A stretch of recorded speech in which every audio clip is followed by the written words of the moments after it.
What's happening? Landlord from Alabama here, back with another video. And today, man, I want to talk about your 4th round pick, 129th overall, Jake Ferguson, man. We finna go over his career at Wisconsin and, you know, everything that made the Dallas Cowboys select him and become their tight end of the future. He's out of Wisconsin, standing at 6'5", 250, ran a 4.8 in the 40. He's not a burner, he's not the fastest guy, but he is very effective in his route running, and he is a nice addition to the Cowboys, especially when it comes to moving the chains and catching the ball, sure-handed, big, and pretty physical type guy. He's the grandson of the former head coach of the Wisconsin Badgers, Barry Alvarez, so he's a football family type guy.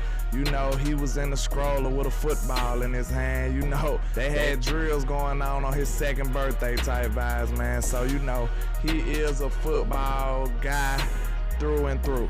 In 2018, he had 36 receptions for like over 400 yards with 4 touchdowns.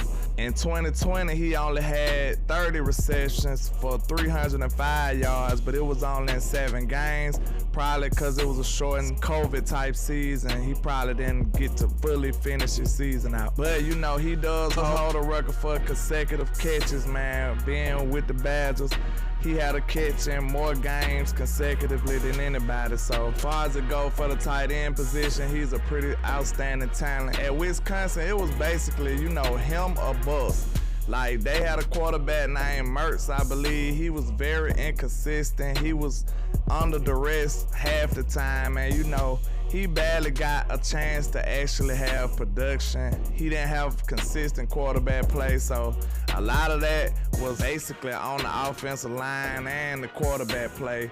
He probably could have been a lot more productive if he was able to get decent quarterback play and decent protection for his quarterback, man. So a lot of these numbers could be a lot more. I know they seem a little minuscule, but I believe he could have been a much more productive player if he would have been in a better offense with better talent. I looked at him on the Michigan game. I probably shouldn't have watched that because the starting quarterback Mertz got hurt, and you know, I'm thinking he was bad. Then they 2nd string quarterback Wolf came in, and then, you know, I seen the difference. He was even worse. He was terrible, horrible. So he was just getting sacked by Adrian Hutchinson the whole game. And, you know, Michigan had a pretty solid defense, and their defensive line was just causing havoc all day long on this quarterback and this offensive line. I seen Jake Ferguson. He does have some decent blocks and stuff like that against some of these big-time defensive ends, but you can tell blocking wasn't his main focus. I seen him catch a good long pass, and he got clobbered afterwards, but he held it on and got up and, you know, did the first down type vibes and showed them like, hey, I'm hard body, I'm built for this, and I'm willing to go up and get those contested catches. Even if I'm finna get hit, I'm still with it. I'm about that life. So I love to see that from a tight end. You need that type of physicality and that type of mindset to go in and get the job done. One thing I did notice about Wisconsin, man, the quarterback, anytime he got under duress, he was looking straight to Jake Ferguson direction. He'll throw it any kind of way. You know, that right there let me know that he's a reliable player. He's somebody who's gonna be dependable and always in the right spot. And he might not run a 4.4, but he getting off the line pretty well. He's a tall, big guy, 6'5", so he got a lot of big strides when he runs, so he makes up a lot of ground coming off that offensive line, man, and he basically get the job done. I believe that he's so big and knowledgeable about his game and understands the defenses and the zones that he gets open a whole lot more times than not. And a lot of these teams, especially the big-time teams, I watched Notre Dame, Penn State, and Michigan. So most of these big-time teams was just doubling them. They understood that Mertz wasn't going to be able to have time to look down the field super far.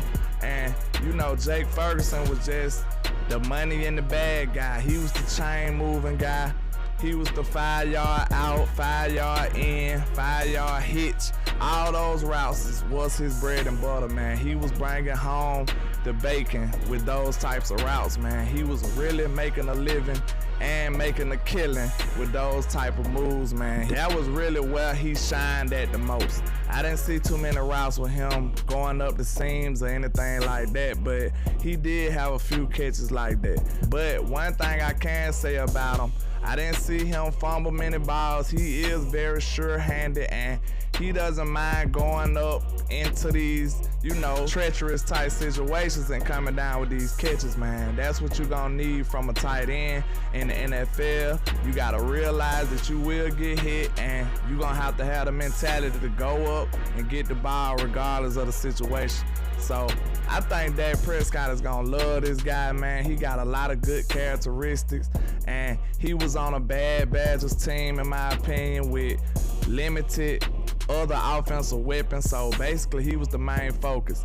And one thing I noticed, even though he don't run that big of a 40 or that fast of a 40, they was doing a lot of these tight end screens to him. Like almost every game I seen at least 1 or 2 or 3 tight end screen attempts with Jake Ferguson. They love to get him into open space and let him create with the ball in his hands. So I did see a couple of good plays like that, man, against Penn State and against Michigan. Like he really got open and got some good yardage off of those screen plays. So that was really a core type play into the Wisconsin offense, and they love to get him on them tight end screens and 5-yard hitches and stuff, like I said as well. So that's gonna be a staple for Jake Ferguson. I can see him being a tight end too immediately. We will see what he do when he get into camp. We're gonna see what kind of player he can be and where he can go moving forward. But I do like the player, man. I think Dak is gonna fall in love with him because of how sure-handed he is. And when it's come to tight ends, you don't have to be the fastest guy.